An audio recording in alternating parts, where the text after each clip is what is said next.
नमस्कार दोस्तों, स्वागत है आपका ट्रैवलिंग क्रीचर के एक नए वीडियो में। आज के इस वीडियो में हम करने वाले हैं कोलकाता इंटरनेशनल एयरपोर्ट से दिल्ली इंटरनेशनल एयरपोर्ट का सफ़र।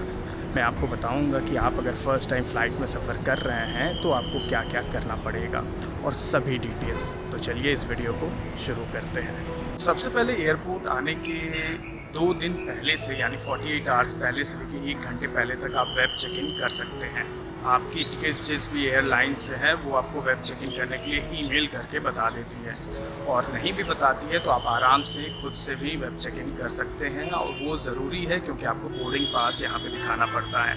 आप यहाँ पे भी आके बोर्डिंग पास प्रिंट कर सकते हैं, लेकिन रिकमेंडेड यही है कि आप पहले से वेब चेक इन करके ही आएँ, और उसका प्रोसेस कुछ इस तरीके से है।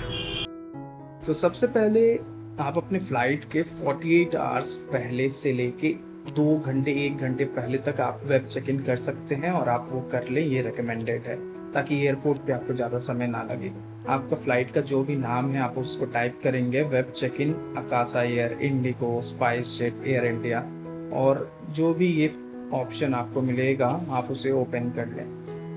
आप जब इसे ओपन करेंगे तो आप यहाँ पे देख पाएंगे कि आप यहाँ पे PNR नंबर दे सकते हैं, यहाँ पे आप ईमेल आईडी दे सकते हैं, या फिर लास्ट नेम। अलग अलग एयरलाइंस की अलग अलग क्राइटेरिया रहती है, आप इसे फिल कर देंगे और फिर ये आपको दिखा देंगे कि क्या फ़्लाइट है। आप उसको क्लिक करके चेक इन कर सकते। करने के बाद मैं आपको रेकमेंड करूँगा कि आप डिजी यात्रा भी डाउनलोड कर लें।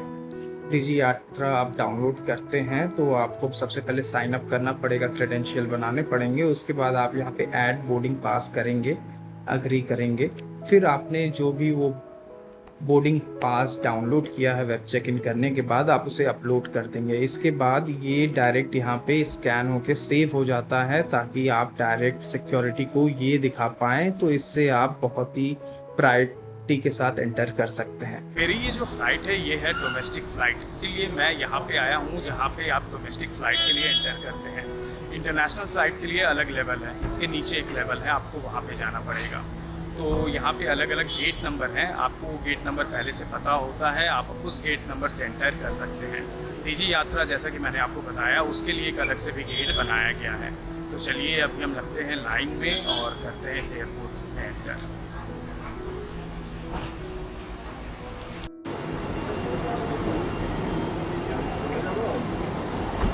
डिजी यात्रा होने का यही फ़ायदा था, मुझे लाइन में नहीं लगना पड़ा। बेसिकली एक स्कैनर था, वहाँ पे मैंने स्कैन कराया और मैं डायरेक्ट एंटर कर गया।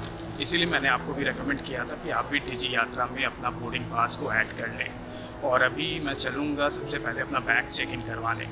चलिए बैग चेक इन करवाते हैं।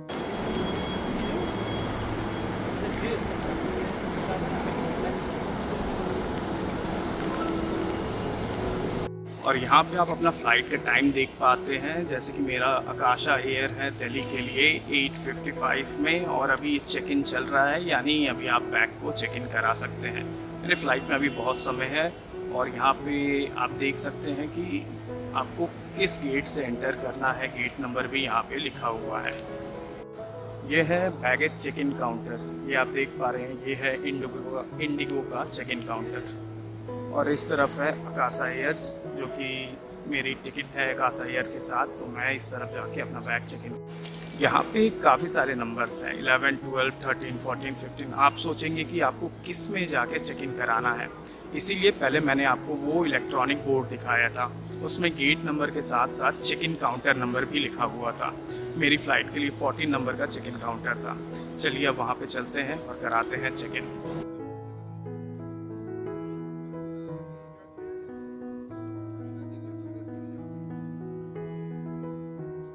मैंने अपना बैगेज ड्रॉप कर लिया है। इस पूरे प्रोसेस में हार्डली 10 मिनट का समय भी नहीं लगा, एक्चुअली 5 मिनट में ही हो गया। आकाशा एयरलाइन में उतनी ज़्यादा लोगों की लाइन नहीं लगी हुई थी, ये भी रीज़न है कि ये जल्दी हो गया। अगर ये इंडिगो रहता तो हो सकता है आपको 10 से 15 मिनट समय लग जाता। बैगेज चेक इन करने के बाद उन्होंने ये एक बोर्डिंग पास भी दे दिया मुझे प्रिंट करके, जिससे मैं एंटर कर सकता हूँ। ये स्ट्रिक्टली नहीं रिक्वायर्ड है क्योंकि मेरे फ़ोन में ऑलरेडी बोर्डिंग है, लेकिन ये एक तरह से प्रूफ है कि मैंने अपना बैग चेक इन करवाया है, और इसमें सब कुछ डिटेल दिया हुआ है। और एक बात कि हर एयरलाइंस का बैगेज चेक इन का एक लिमिट रहता है और usually most of the airlines का 15 केजी का ही रहता है। अगर ये उससे ज़्यादा होता है तो आपको पैसे खुद देने पड़ते हैं। मैंने अपने घर पे ही वेइंग स्केल करके देख लिया था कि वो 15 केजी के अंदर ही है। और जो ये कैरी ऑन बैगेज है जो कि मेरे कंधे पे जो मेरे साथ एयरप्लेन में जाएगा, ये 7 केजी तक ही मैक्सिमम हो सकता है। तो इसे भी मैंने चेक कर लिया है, ये भी 7 केजी के अंदर ही है। यहाँ पे बैगेज ड्रॉप करने के बाद आपको यहाँ सिक्योरिटी से एंटर करना पड़ेगा। सिक्योरिटी में एंटर करते वक्त आप एक ट्रे में अपना सारा इलेक्ट्रॉनिक गैजेट यानी कि mobile phone, camera, batteries, purse, belt, ये सब निकाल के रख देंगे। वहाँ पे आपको सिक्योरिटी जो कि मोस्टली आर्मी मैन रहते हैं वो आपको फ्रिस्क करेंगे, फिर आप अंदर जाएंगे। तो ये आप देख पा रहे हैं, ये है ट्रे जहाँ पे मैंने अपना सभी इलेक्ट्रॉनिक का सामान, बेल्ट, पर्स निकाल के रख दिया है। बेसिकली कैरी ऑन बैग में जो कुछ रहता है वो रख दिया है और ये सब स्कैन होने के बाद आया है। अब मैं वापस इसे कलेक्ट कर ले रहा हूँ। चेक इन क्लियर करने के बाद आप जिस एरिया में आएंगे आप वहाँ पे देख पाएंगे कि यहाँ पे काफ़ी सारे स्टोर्स हैं। आप यहाँ पे चाहें तो आप कुछ भी खरीद सकते हैं और फिर आप अपना फ़्लाइट जो है आप उसका गेट नंबर भी यहाँ पे देख सकते हैं।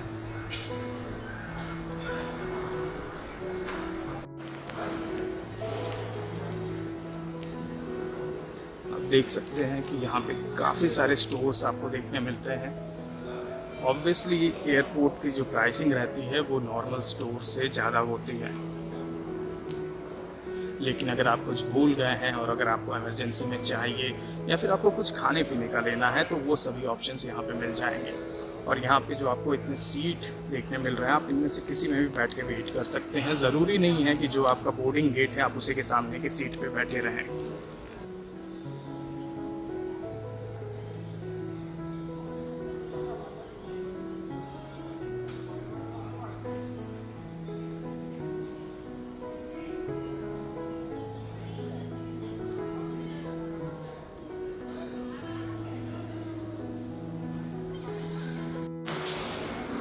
और जो लाउंज है ये है फर्स्ट फ्लोर पे। आप लाउंज एक्सेस कर सकते हैं। उसके लिए आपको उस हिसाब का क्रेडिट कार्ड होना चाहिए जो कि आपको कॉम्प्लीमेंट्री लाउंज एक्सेस देता है, या फिर आप पे करके भी लाउंज एक्सेस ले सकते हैं।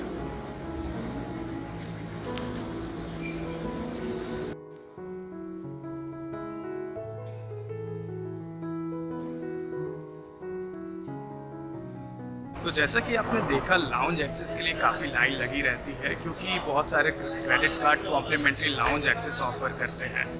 तो अगर आपके पास भी ऐसा कोई कार्ड है तो आप उससे आप अंदर जा सकते हैं या फिर आप पे करके भी अंदर जा सकते हैं।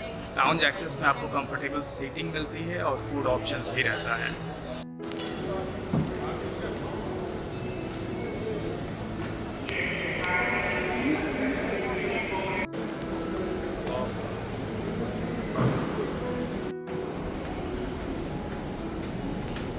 और लगभग 40 मिनट पहले से आप बोर्डिंग चालू हो जाता है और आप आएंगे जोन के हिसाब से। आपका सीट नंबर आप जिस रो में रहेगा उस हिसाब से आपको बोर्डिंग करना रहेगा। और अभी मैं चल रहा हूँ बोर्डिंग करने के लिए।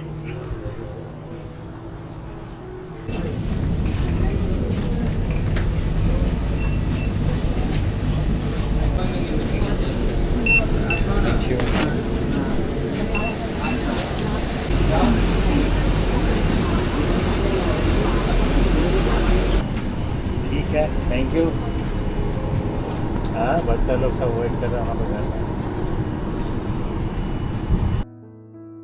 तो आप आके अपनी सीट पे बैठ जाते हैं और बेसिकली आपके टिकट के हिसाब से लेग रूम रहती है। मतलब अगर ये प्रीमियम टिकट है आपकी तो लेग रूम ज़्यादा रहेगा, इकॉनमी टिकट है तो लेग रूम थोड़ा कम रहेगा। और फिर उसके बाद जो एयर होस्टेस रहती हैं वो आपको सेफ्टी इंस्ट्रक्शन दे देती हैं कि क्या फ़्लाइट पे करना है, क्या फ़्लाइट पे नहीं करना है। और सामने की तरफ वॉशरूम भी है, अगर आपको यूज़ करना है तो आप वो भी जाके मिड फ्लाइट में भी कर सकते हैं। आगे पीछे भी हो सकता है। कैबिन में अंधेरा होने की स्थिति में ये एग्जिट पार्किंग की परवाह ना करें और सबकी सुरक्षा को ध्यान में रखते हुए जितनी जल्दी हो सके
काफ़ी सारे टिकट के साथ मिड फ्लाइट मील इंक्लूडेड रहता है। मेरी इस टिकट के साथ भी इंक्लूडेड था, मुझे सैंडविच और काफ़ी सारे ऑप्शंस मिले थे, लेकिन मैंने रोस्टेड कैश्यू और कॉफ़ी का सिलेक्शन किया था। तो ये आप पे डिपेंड करता है आप क्या लेना चाहते हैं।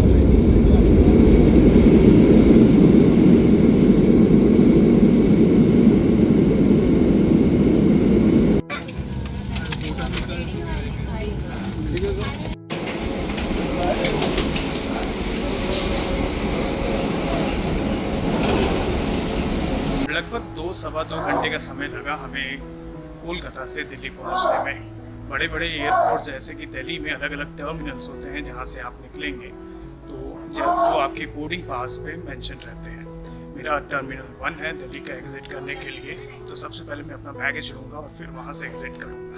चलिए चलते हैं आगे।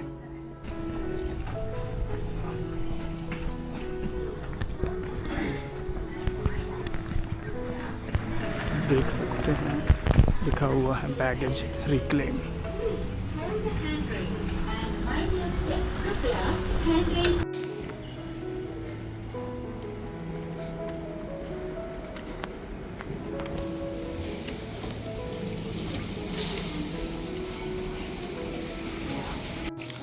और यहाँ पे आप देख सकते हैं कि फ़्लाइट नंबर दिया गया है और जो लगेज है वो किस बेल्ट पे आया हुआ है वो लिखा हुआ है। मेरा कासा एयर 1125 वाला है, यानी 4 नंबर के बेल्ट पे है। ये रहा 4 नंबर का बेल्ट।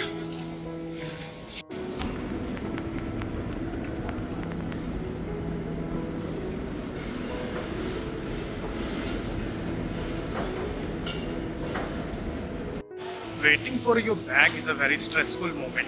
बहुत स्ट्रेस लगता है कि कहीं आपका लगेज मिसप्लेस ना हो गया हो, और कुछ समय भी लगता है लगेज को आने में बेल्ट के ऊपर। मैंने अभी अपना बैगेज कलेक्ट कर लिया है, अब हम निकलते हैं बाहर।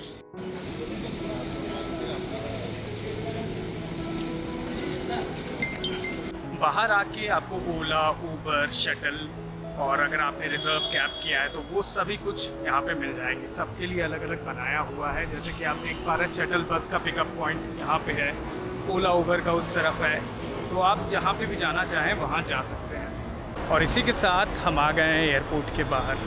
मुझे उम्मीद है आपको इस वीडियो में मेरे साथ काफ़ी ही अच्छा लगा होगा और आपको काफ़ी ही जानकारी मिली होगी। अगर आपको इस वीडियो से रिलेटेड कोई भी जानकारी चाहिए तो आप कृपया कमेंट करें। आपकी उस कमेंट को मैं ज़रूर चेक करूंगा और आपको सटीक से सटीक जानकारी देने की पूरी कोशिश करूंगा। ऐसे और भी वीडियोस देखने के लिए आप मेरे चैनल को सब्सक्राइब कर सकते हैं। इस वीडियो को देखने के लिए धन्यवाद।